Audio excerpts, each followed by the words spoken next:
آج ہم بات کریں گے اورنگزیب رحمۃ اللہ علیہ کے بعد 1857 تک ہندوستان میں کیا کچھ ہو گزرا ہے۔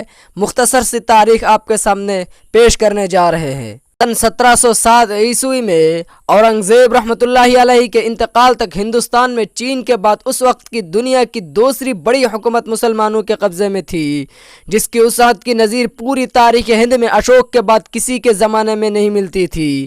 اس کا رقبہ کنیا کماری سے کابل تک 15 لاکھ مربع میل سے بھی زائد تھا اور آبادی 20 کروڑ کے قریب تھی۔ اورنگزیب کی وفات کے ساتھ ہی مغلیہ سلطنت کی چولہے ڈھیلے پڑ گئے۔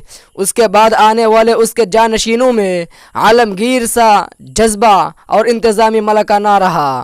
اس نے انتظامی سہولت کے لیے پورے ملک کو 3 حصوں میں تقسیم کر کے اپنے 3 بیٹوں کے حوالہ کر دیا تھا، لیکن بعد میں ان کے آپسی اختلافات کی وجہ سے ملک متحد نہ رہ سکا۔ 1712 تک اس کے بڑے بیٹے معظم بہادر شاہ نے حکومت کی۔ اس کے بعد 1719 تک اسی خاندان کے ایک فرد کے قبضہ میں ملک رہا، لیکن عوام کے دلوں میں بادشاہوں کا خوف نہ رہا۔ رعایا عیش پرست ہو گئی، بادشاہ کے محلات عیاشی کے اڈے بن گئے، شاہی بیگمات کی بھی سیاست میں مداخلت ہونے لگی۔ غرض یہ کہ بددیانتی، جاہ طلبی اور دولت کی ریل پیل نے سلطنت میں ہر ایک کو مدہوش کر دیا۔ محمد شاہ کے عہد میں، جس نے 1748 تک عنان حکومت سنبھالی اور اس میں اور اضافہ ہو گیا، اور اس پر ایک کے بعد دیگر ملک کی بدقسمتی سے نااہل اور کمزور حکمراں آتے رہے۔ ایک طرف مغل بادشاہوں کا تو یہ حال تھا، تو دوسری طرف ان کے آپسی اختلافات سے فائدہ اٹھا کر مرہٹوں نے گجرات اور مہاراشٹر پر قبضہ کر لیا۔ یہ مسائل و مصائب ہی کیا کم تھے کہ ادھر شمال سے ایران کا بادشاہ 1739 میں کابل، پشاور اور لاہور وغیرہ کو، جو اس وقت تک سلطنت مغلیہ ہی میں شامل تھے، فتح کرتا ہوا دہلی پر چڑھ آیا اور تھانے سر کے مقام پر ایک تباہ کن جنگ میں قریب 1 لاکھ لوگوں کا قتل عام کر کے اور 50 کروڑ کی دولت سمیٹ کر واپس ایران چلا گیا۔ اس کا مقصد اس وقت ہندوستان میں شامل کابل میں پناہ لینے والے افغانوں کو اس کے سپرد نہ کرنے پر صرف محمد شاہ کو سبق سکھانا تھا۔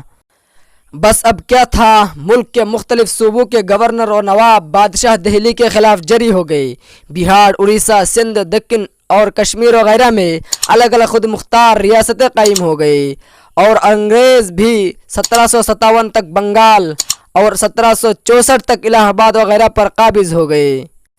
بکسر کے میدان میں شکست کھا کر شاہ عالم اب انگریزوں کے رحم کرم پر تھا، اور 1756 میں ایک معاہدہ کے تحت اس نے بنگال، اڑیسہ وغیرہ کو بھی کمپنی کے حوالہ کر دیا۔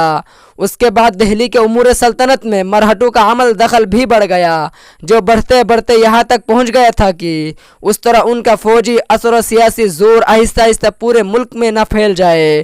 لیکن عین اس زمانہ میں اللہ تعالیٰ نے مسلمانوں پر رحم کرم کیا، اور دہلی کے قریب پانی پت کے میدان میں افغانستان سے احمد شاہ ابدالی نے آ کر 14 جنوری 1761 کو صرف 90,000 مسلمانوں کے لے کر ایک سخت جنگ میں مرہٹوں کے 3 لاکھ سپاہیوں کے خلاف جنگ میں اترا۔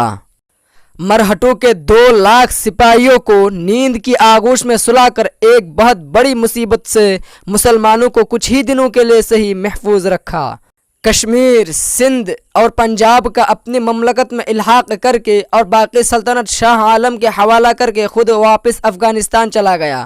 اگر وہ کچھ سالوں تک خود دہلی پر حکومت کرتا تو شاید مغلیہ سلطنت کے شیرازہ کو بکھرنے سے بظاہر بچایا جا سکتا تھا، لیکن ایسا نہ ہو سکا، اور جلد ہی مرہٹوں کا نہ صحیح انگریزوں کا اثر ملک میں بڑھنے لگا، اور ان کی توجہ زیادہ تر تجارت کے بجائے سیاست پر ہی ہو گئی، یہاں تک کہ جبکہ 1761 میں جنوب میں سلطنت خداداد کا قیام عمل میں آیا تو وہ پورے ملک میں بکھری اپنی فوجی قوت کو سمیٹ کر اس کے خاتمہ کے لیے جنوب کی طرف چل پڑے، اور ان کی اس سیاسی کشمکش کا سلسلہ 1799 میں ٹیپو کی شہادت تک جاری رہا، جس کے ساتھ ہی ہندوستان میں مسلمانوں کی سیاسی قسمت پر مہر لگ گئی، جس کا ثبوت جلد ہی 1857 میں پورے ملک پر انگریزوں کے مکمل قبضہ کے ساتھ سامنے آیا۔ احمد شاہ ابدالی کی اس عظیم کارنامے پر آپ کی کیا رائے ہے، کمنٹ میں ضرور لکھیے گا۔